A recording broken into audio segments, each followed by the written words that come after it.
The Little Prince, written by Antoine de Saint-Exupéry. Once when I was 6 years old, I saw a magnificent picture in a book called True Stories from Nature about the primeval forest. It was the picture of a boa constrictor in the act of swallowing an animal. Here is a copy of the drawing. In the book it said, "Boa constrictors swallow their prey whole without chewing it. After that they are not able to move, and they sleep through the 6 months that they need for digestion." I pondered deeply then over the adventures of the jungle, and after some work with a colored pencil I succeeded in making my first drawing, my drawing number 1. It looked like this. I showed my masterpiece to the grown-ups, and asked them whether the drawing frightened them. But they answered, "Frighten? Why should anyone be frightened by a hat?" My drawing was not a picture of a hat.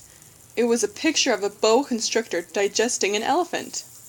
But since the grown-ups were not able to understand it, I made another drawing.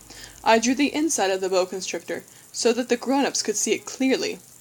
Grown-ups always need to have things explained. My drawing number 2 looked like this.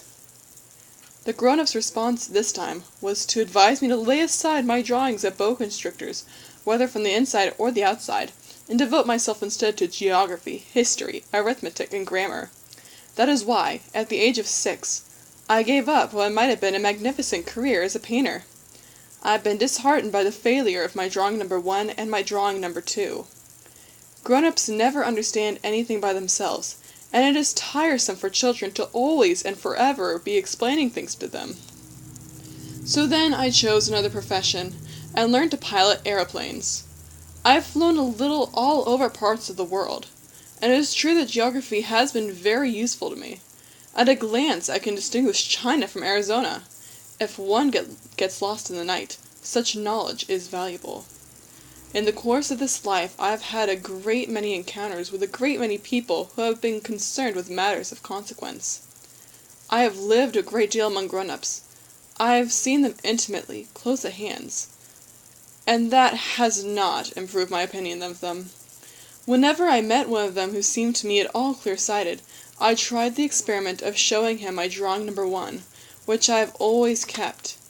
I would try to find out, so, if this was a person of true understanding. But whoever it was, he or she would always say, "That is a hat." When I would never talk to that person about boa constrictors or primeval forests or stars, I would bring myself down to his level. I would talk to him about bridge and golf and politics and neckties. And the grown-up would be greatly pleased to have met such a sensible man.